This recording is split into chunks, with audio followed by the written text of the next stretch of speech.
All right, welcome everyone to that One Goosebumps podcast. Today, our special guest, the ZakBabyTV. Hey! And of course, I'm going to be joined with everyone else that now will be probably known as the main group. So, Josh Reviews Incorporated, SaWGuY Podcast, Reviewer Beware, and of course, the cameraman himself, Goosebumps Now. And tonight's book that we're reviewing is Zach's favorite book in the series, Attack of the Mutant. Attack of the Mutant! Well, it takes place in Riverview Falls. It's issue number 25. Skipper Matthews, he's a comic book nerd, and he has an orthodontics appointment that he has to attend to. And he tells his friend Wilson Clark that he'll see him later. He gets distracted on the city bus by talking to some hot chick named Libby Zacks, and gets distracted and misses his stop to the orthodontics appointment. Gets off, and then as he gets out of the bus, he notices that his favorite comic book, which is the Masked Mutant comic, the secret headquarters building, is right in front of his face across the street. So, Zach, what was one thing that you loved about this? Whoa, what's going on with the audio? I like how the building looked.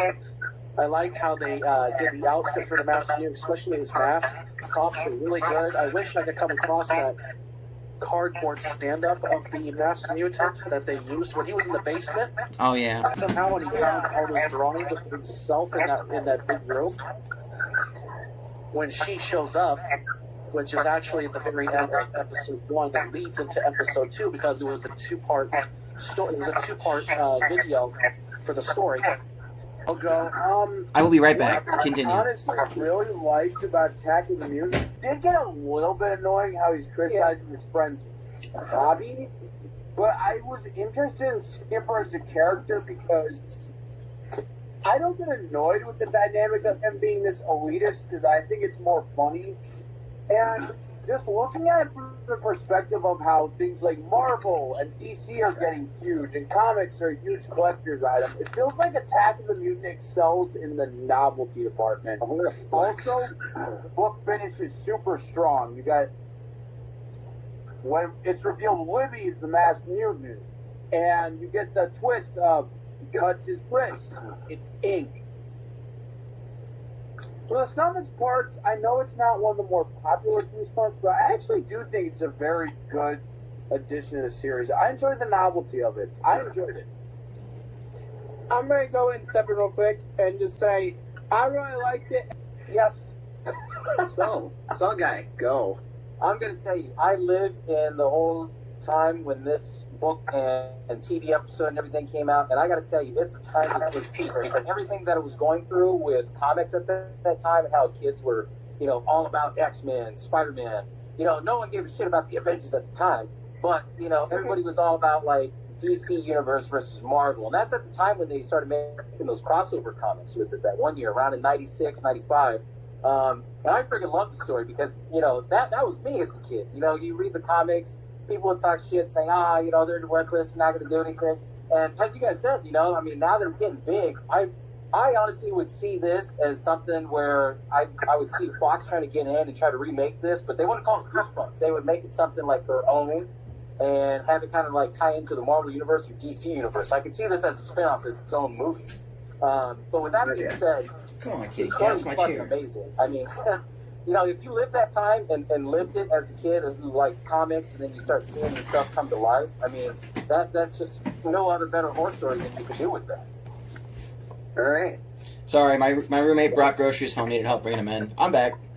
And you don't know this book was actually inspired by Arnold Schwarzenegger's comic stories from him as a kid. One of the comics that actually inspired him to write horror books was the Tales from the Crypt comics. Really? No shit. I didn't know That's that. in his documentary book. It's actually, if you watch get the DVD complete series of Tales from the Crypt, you will find that there's a documentary where he's in it talking about that. Really? Wow. Yes. Oh, damn, that's something new. I didn't even know that. That's news to me. Well, yeah. Well, I love the book. It's probably my second favorite book in the series. You And would, you I'm comic just gonna- book fan, you.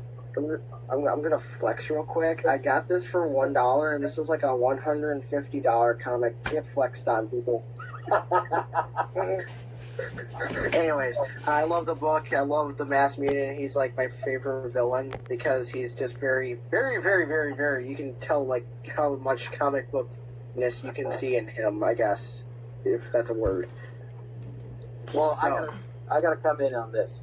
What do you guys think of the masked villain as far as like his superpowers and everything? Do you guys think he was a ripoff Awesome. or something? Do you think? Nah, he's a I think his badass? powers are pretty good. The only thing I'm gonna say is when I think Skipper in the book doesn't he say I'm like your biggest fan or something like that, or I know everything about you? I know everything about the mutant. He Yeah. was talking to Libby about that on the bus. Yeah, and Libby's the mutant. So if that's the case, why the hell would you try to fight him? Like he knows your weakness. He's the mutant, that's why. They Go stole ahead. it. So, I mean, Josh, you're saying about how you were upset that, like, Skipper couldn't figure Libby's actually the Masked Mutant. And to be fair, I think this book suffers from a problem that a lot of Goosebumps does, which is Oh, I was gonna say Arlstein I just doesn't said go that into, like, Libby the was, semantics of things, because we also didn't figure out how exactly the comic world and the real world got blended. And that's not a huge criticism. I think that's just a general problem with most of the Goosebumps books. yeah. The semantics aren't really covered very well. No, I'm just saying the part with Skipper. I'm surprised that the Masked Mutant actually tried to Nothing fight Skipper satisfies when he Josh. knew that he said that he was still the biggest fan when he was, because obviously Lily or whatever her name is and Masked Mutant are the same person, just they're in disguise. But let me ask you this. Maybe he was looking for an arch nemesis because the gazelle was gay. True. Because that was Gallery Gay Cell. Or how about this? Wait, let's out of the box it real quick. What if... The Galkin Gazelle was a simp. Motherfucker. You shut your whore mouth for 5 seconds, Joshua. You shut your whore mouth. Okay. What if the comic world bled into the real world because of Skipper's imagination? Let me tell you guys this. That reminded me so much of A Nightmare on Elm Street, The Dream Child, where that dude was into the comics. yes. He was Super Freddy. See? Yeah, it mind blown right there. I mean, you know, because I love the whole aspect of how they built in the whole comics. But I know you guys were talking about the time frame, how they don't show it. I think Arlstein did that purposely because if the stories were well received, they would make sequels. I mean, if you look at Haunted Mask, they did a Haunted Mask 2 with it. I can't remember if they did a sequel to this. Do you guys know if they did a sequel to No, No, I I don't wish they technically. did. I No. wish they did. Yeah. I wish they did too. Yeah, and that's the thing that's I loved about R.L. Stein. He left you hooked on wanting more, but, you know, he leave it open-ended in case he ever decided to go back. And, you know, it was a downfall for some of the Goosebumps series, but for what it was, I mean, it's a great story. And the fact that, I mean, it inspired a lot of stuff. You can see inspirations from the episode when they took some pieces off of, you know, Nightmare on Elm Street, The Dream Child, where they're fighting and everything like that, and it's like, cut some and then it's paper. We're also led to believe that in a recent Goosebumps book called The Wizard of Ooze, that they share a universe with the Masked Mutant. Oh, shit. Because Oh, Dr. Maniac? and Dr. Maniac too. They all share a universe with the Masked Mutant. Oh, damn. Yeah, because they're all different villains. It's the recent series they called Goosebumps Horrorland. They called it around 2008. This book. 2000, yeah. You don't have to fully. Alright, so let's get to a rating system here. Starting with ZakBabyTV at the top. You want me to rate it? 1 out of 10, go. It's a 10 to me. It's my favorite one. Fair enough. Brandon? 9 out of 10. SaWGuY Podcast. I'm going to give it an 8. This is definitely a top 3. Okay. Josh Wasaki. I'll admit it. 9.9 because that part with Libby just doesn't cut for me. Where she knew that he was How is he supposed to add a 9.9, doofus? Thank you. fine. I don't think that's such a I'll give it a thing. 9.5. Is that better? Yes, okay, and then reviewer beware. I'm gonna give it an 8.5 because again the semantics of it I have a bit of an issue with, but again nothing too serious. They're on limited time. They can't really go too deep into everything. Yeah, that's also very true. I agree with Zach there. Oh, me? I'll go 7. I don't really care much about superhero stuff, so it wasn't bad, but it didn't give me a boner. Gave me one a couple times. Especially the tights with the gazelle. Adam West had some serious beauty. You know, the only thing that No, the Galaxy Gazelle was the worst villain or superhero I've ever seen. He left in the middle of the fight. Oh no, he's too strong! I know, he left the kid. Freaking wuss. I still wish, even though I really liked the Masked Mutant a lot, I feel like there could have been just a little more time spent with him and just a little more development. That's probably also why I'm only going 8.5. Oh, fun fact. The voice of the Haunted Mask 2 was the same guy as the Masked Mutant. Wasn't he also in Deadhouse? I knew it! And he was on Welcome to Deadhouse. He was that little skinny construction worker with the yellow cap. Yep. I knew it. And I found him on Facebook. He's Canadian The somewhere. one scene I really liked in the Masked Mutant is the end where he tricks him. He's like, oh, a lot of people are going to be eaten by acid. And he's like, acid. Sulfuric acid. Sulfuric acid. In the Goosebumps game, the Masked Mutant comes back and says that Liquid no longer messes with him, so they got to bring him back in a book or something. I feel like some Goosebumps episodes have really goofy acting, and I feel like Attack of the Mutant was definitely one of them. Well, it's supposed to be. Yeah, I still enjoy it. All right, guys. Standard score for the book: the episode 8.5. It's not bad, Sway. It's 8.5. Yeah. B plus. Okay, so channel announcement. Someone go. Talk about what you're going to do on your channel. I'll be soon doing anime reviews. And hentai. Actually, hold on. Before we do that, can we all agree that there should have been a sequel? Yes. Yeah, what about sniffing sleeping pills? Get rid of, like, the terrible Monster Blood sequels and just do a sequel to Attack. Monster Blood 3 can suck it. Let's go straight into Masked Mutant 2. Yes. Is everybody aware that ZakBabyTV actually did a continuation of it on his channel? Oh yeah, I made up my own Return of the Mutant. I made my own story and edited it, and it's on YouTube. It was great. I love it.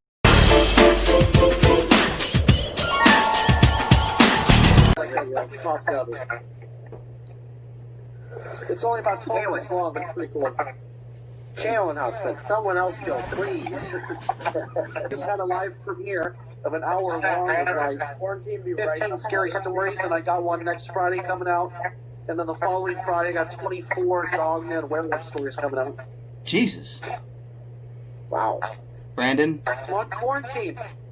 do you have any announcements, Brandon? Well, I'm going to be having a creepy internet mysteries video coming out soon. I got a BioShock review coming out soon. I got a lot of projects I gotta do, so expect a lot of stuff on my channel soon. SaWGuY Podcast. All right. So I just recently dropped the announcement of episode 58, and I'm going to do it on Secret Window. Also, too, I'm going to be releasing a lot more sermons coming up. There's going to be more $5 horror times, more From the Grave, and tons more content coming on to you guys. Follow me on Instagram and Facebook and Twitter for all the updates on everything. Reviewer beware.